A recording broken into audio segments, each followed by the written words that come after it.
init ng mundo. Galing ako ng palengke. Namalingki ang Simay.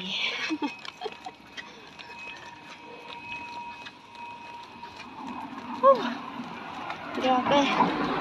Summer na summer eh. Naglalakad ako. Kasi walang masakyan. Ang layo pa.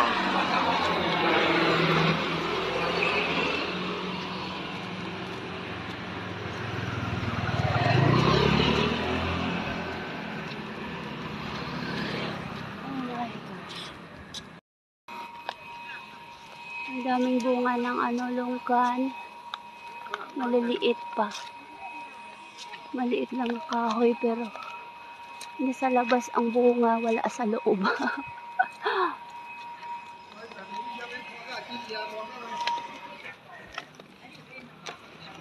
Grabe. Wala man lang kahangin-hangin. Mayroon konti. Kaya ma-feel mo talaga yung sikat ng araw. Ay! Naadaanan ako ng boss ko. Hindi ako pwedeng pasakay sa motor na kasi wala akong helmet. So, pinadala ko na lang. Yung dala-dala kong pamalingki. Pinamili ko sa palengke. So, wala akong dala ngayon. Only sling bag. Pinadala ko na kay ma'am. So, pinamili ko. So, maglalakad ako kasi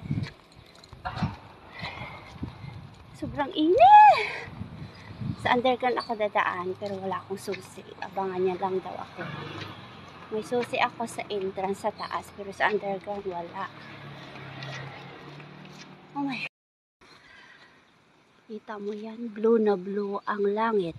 Mabibilang ang clouds. White na white ang clouds as in cotton.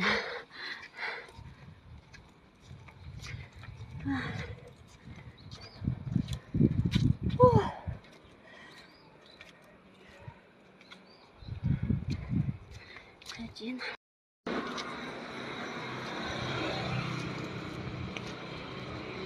Ako dadaan sa underground.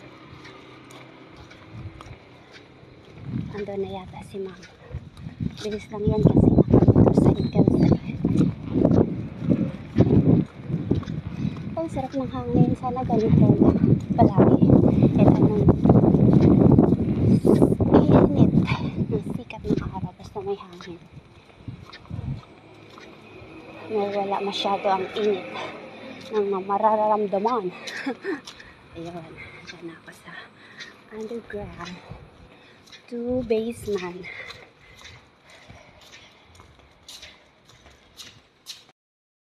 Ito ang way papunta sa garahe namin. Ito.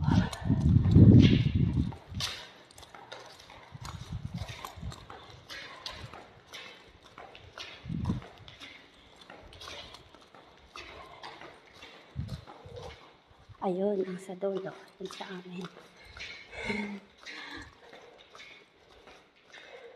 Pinopen na ni ma'am.